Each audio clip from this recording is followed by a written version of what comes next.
listening to the MMA Brothers Podcast, coming to you from Toronto, Ontario, Canada. Your source for UFC news, previews, and post-fight coverage. Hosted by your favorite duo, Daryl and Asher. Let's get it started. What's up, guys? Welcome back to another episode of the MMA Brothers Podcast. My name is Asher, and today we have a guest with us. He is an MMA fighter from Hamilton, Ontario, Canada, and his name is Ryan Dickson. Ryan, how you doing? I'm very well, thank you. How are you doing, Asher? I'm doing great, man. It's nice to have you. Thank you for joining the podcast. And before we get into, obviously, the tournament that you're in with the XFC, I kind of wanted just to talk a little bit about your career. So I know you did take a break from MMA and now you're back into it. So could you just tell us about, I guess, that time period between when you were out of MMA and now that you're back into it? Well, so I retired because I had a few tough losses back to back, and then I realized that the fire was not there anymore, injuries, just mental stuff. And then I wanted to make sure that I was financially set, so I was trying to get myself in a position where I could get a firefighting job. That's my main focus, to get a firefighting job. But then when COVID hit, a few of my friends were training for a tournament that was supposed to happen, and I went crazy not being able to do anything. And then as soon as I'm told I can't do something, that's when I start to do it. So when they're like, oh, you can't leave your house, you can't do this, you can't do that, I did a little bit of studying, and I have some knowledge with nutrition and different things like that. So I thought, you know what, forget this. I'm gonna go train. I'm not gonna go see a lot of people because I still didn't know what was going on. So I didn't want to be risky, but I went and trained with a couple guys, and we trained harder than ever, and I got in the best shape of my life. And then I decided to start looking for fights, and it took me a while. I was literally begging on Instagram and social media platforms to try and have someone find me a fight. And finally XFC took the bait, and here I am, one win in, and looking ready to smash Bobby Nash. That's awesome, man. I literally was about to ask that. So, like, what the preparation was like, obviously during COVID, and then what it was like before. So I'm sure like things are much harder now in terms of getting training partners and getting all like the right stuff that you need in order to get into fight shape. Yeah, right now, as maybe this will go contrary to what a lot of people think, but right now, with the statistics of everything that's going on, this is stupid. You know what I mean? Unless you're someone who is willing to, if you're not willing to risk yourself for COVID, but you're willing to get into a car, you're willing to smoke cigarettes, you're willing to drink alcohol, you're willing to eat shit food, you're willing to do all these other things that are risky. Life's risky. It is what it is. But to shut everyone down is, excuse my language, but it's fucking retarded. It's stupid. And the fact that like lives and jobs and people's literally their routine, their way of life has changed so much because I believe it's political reasons. This is nonsense now. At first it was scary. We didn't know what was going on, but now we have trends, we have statistics, we have evidence, and we have all of this from over 9 months now, almost 9 months. And the way that it's going is not good. And I've been limited with my training partners, but fortunately it's filtered out a lot of people from training. But the guys who really want it, the guys who are serious, the guys who are high level, they keep training. It doesn't matter what you say, what you do, we're going to keep training. So I've been very fortunate to have really good quality training partners, but yeah, the numbers are very limited. It's been difficult. I've had to travel around and stuff for training. I've had to make do with what the situation gave us, but I feel better than ever still. So That's awesome, man. And yeah, I totally get where you're coming from as well. Like a lot of people believe that they should just quarantine the people that are at risk, and the older people, I guess, the ones that are going to be more vulnerable to the virus, instead of getting the whole country to shut down pretty much, right? So I get where you're coming from for sure. it's, well, and I'm not saying that you should just go out and do whatever you want. But you have to, this is a wake up call to show how unhealthy we are as a society, you know? And the first thing they do is a Band-Aid solution. Put a mask on, wash your hands. That's literally just covering it up. That's the bare minimum. We need to be eating better. We need to be exercising. We need to be doing things that are conducive to health. And if you study health, if you literally study health and nutrition, if you study how the body works, which is what I'm doing now in human physiology, you understand that the way the body works, it's a mechanism, it's a machine. If you follow the formula for how to be healthy, you're going to be healthy, man. We've had viruses, we've had bacteria since humans started. Before humans started, there were bacteria, there were viruses. Mm-hmm. So we've found a way, and we found a formula to be healthy, and we don't do it. We're not doing it right now. Yeah, I get you. But I wanted to ask you about, obviously, how does it feel getting a win over somebody that was in, the contender, not the Ultimate Fighter, sorry. How did it feel to come Yeah. back and face an opponent that was on the Ultimate Fighter? And then, obviously that's a credible win on your resume. Yeah, in some ranking systems, he was ranked number 3 in Canada for welterweight. I also lost to him back in 2014. I lost to Mike Hill by decision, and he's a tough guy, man. He's one of the best guys I've fought, and if you watch the fight, I destroyed him. Literally, I Yeah. destroyed him, and that was because of how hard I worked. That was because of how much preparation I did, and that was because of how much I wanted this fight. My mind was stronger than ever, and beating Bobby Nash is I'm even more focused to beat Bobby Nash because I like Mike Hill. I like him. He's a good guy, man. I like him. I'm sure Bobby Nash is a good guy too, but I got a chip on my shoulder because there's a few guys. What is his name? The 155 guy that missed weight, the guy who quits, the 155er, the guy who gets Kevin all Lee? tired. Pardon me?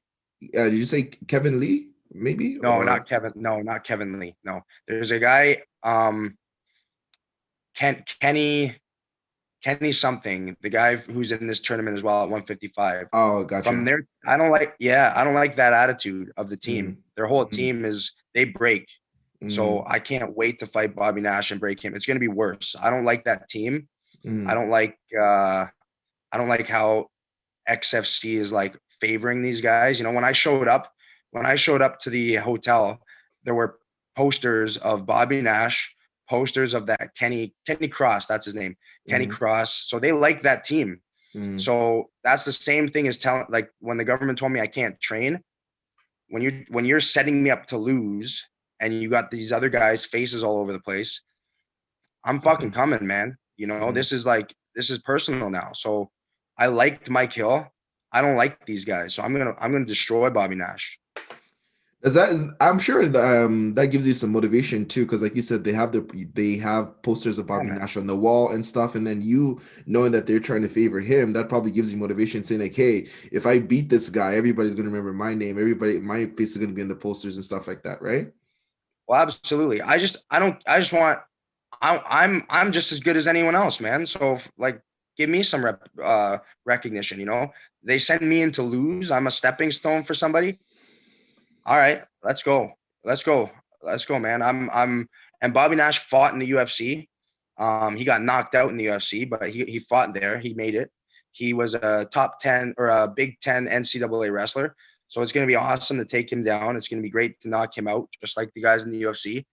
And then I'm going to show the XFC that they made a wrong choice by looking at me as a stepping stone.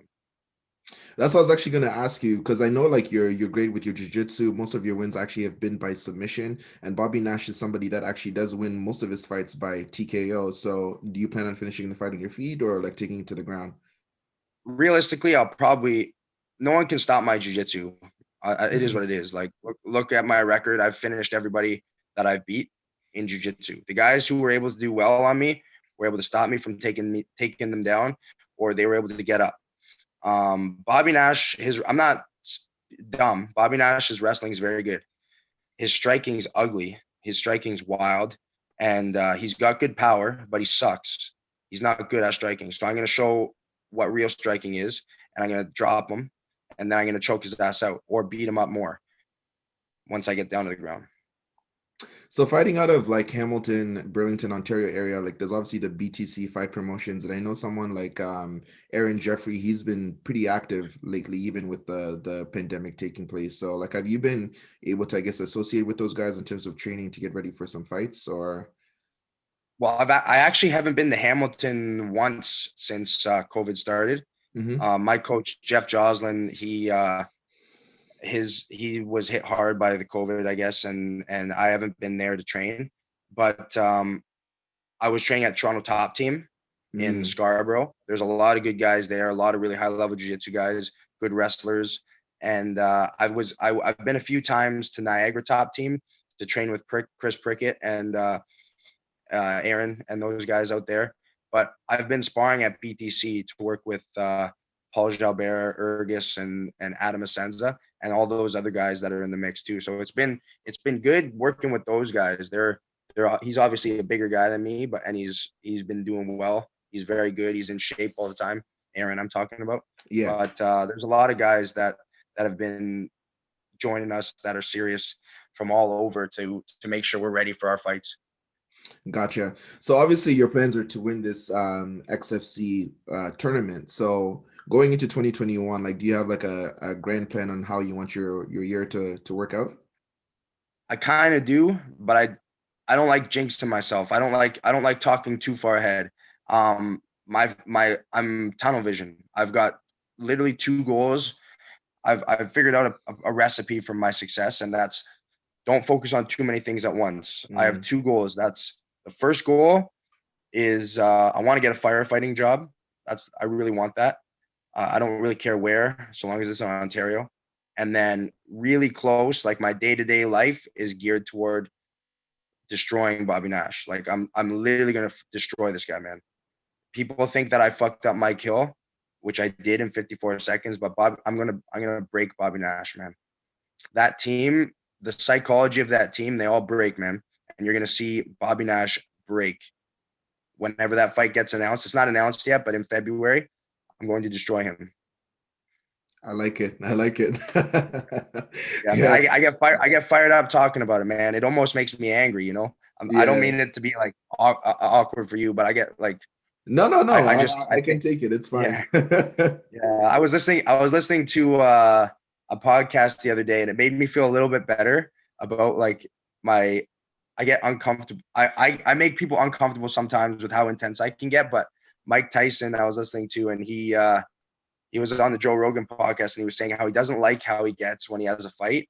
And I'm like, what do you mean? What do you mean? And then he's like, yeah, I'm mean. Kind of, I get cold and intense with people. And I'm like, this is me. This is exactly how I get. Like as soon as I even bring up his name, I get intense. You know what I mean? I want to smash this guy, man. And then as soon as we're done, I'll be his buddy. But like every second of the day, I'm thinking about destroying this guy, man. No, honestly, like you're 100% focused. It seems like this is how you are when you're about to get ready for a fight. And like fighters deal with it differently. Some fighters like GSP, he says he's super nervous when he signs up for a fight and he feels like he's Me going to too. puke. Yeah, Me too, everybody man. react. You too as well? Yeah, that's why I got to get this way. Like I'm Mm. in my mind, I was telling a guy I'm training with, Tom Theocritus. I hope I pronounced his last name right, but he's good, man. He's good. He's got kind of a up and down record, but I told him, I'm like, man, you got to be like, you have to train like the guy is training harder than anyone in the world. You know what I mean? When I was training for Mike Hill, I thought Mike Hill is probably training with the best guys. He's putting in the most effort. He's sleeping early. He's reading motivational, like everything that he could possibly do to be ahead of me. That's what I'm assuming he's doing, and that's where I get almost panicked, and I have to do the same thing. I'm like, man, I got to be doing more. I have to be doing more. Otherwise, I'm gonna get destroyed by this guy. So when the time comes, I've done everything I can possibly do, and if I can do everything that I possibly can, usually I win. But if not, if my opponent did just as much or more than me and he beats me that day, he earned it. But other than that, man, all I can do is focus on myself and making sure that I'm like really, really doing everything, because I'm assuming Bobby Nash is doing everything he can, and if he's not, he's gonna get fucked up. I like So, it. So yeah, last man. question for me. What would you say like Sure. your style is more similar to? Like if there's any fighter out there, whether it's in the UFC, outside the UFC, like your fighting style, who would you say it resembles to the most? Shit. There's a few guys I like to emulate. I feel like I'm on the feet. I like to try and be like I like to try and emulate a few guys, but I feel like I want to be like a Khabib. I like his style, but I'm a little bit different. I like to be more flat, like flashy, and I like to be on the feet a bit more than he does. At least lately. Before I was 100% like Khabib. I'd try and take him down, smash him, and choke him out. Now I like to strike a little bit too. So I feel like I'm the guy who I like to emulate is Khabib. The guy's one of the best. And George. George is really good too. I like watching George. His style is good. 100%, man. You know what, Ryan? I'm not going to take too much of your time. Thank you very much for talking to me. It's been awesome. Obviously, I wish you the best of luck against Bobby Nash in your next fight. I'm Hello. sure you're going to win. Can Oh, you hear me? you kinda cut out there. What'd you say, buddy? Sorry. Oh, sorry. I was just saying that, like, I wish you the best of luck. Can you hear me? Yeah, I can hear you now. You just kind of cut Okay. out before. Yeah, sorry about that. I was just saying I wish you the best of luck in your next fight. I'm sure you're going to No, beat Bobby Nash. I'll be watching, and I'm definitely going to hit you up once that fight's over. And thank you. yeah, man, thank you for your time. I really appreciate you joining the No podcast. problem, man. No problem. No problem. Thank you. All right. Have a good night, man. See ya. Take care, brother. Have a good day. See you. Bye-bye.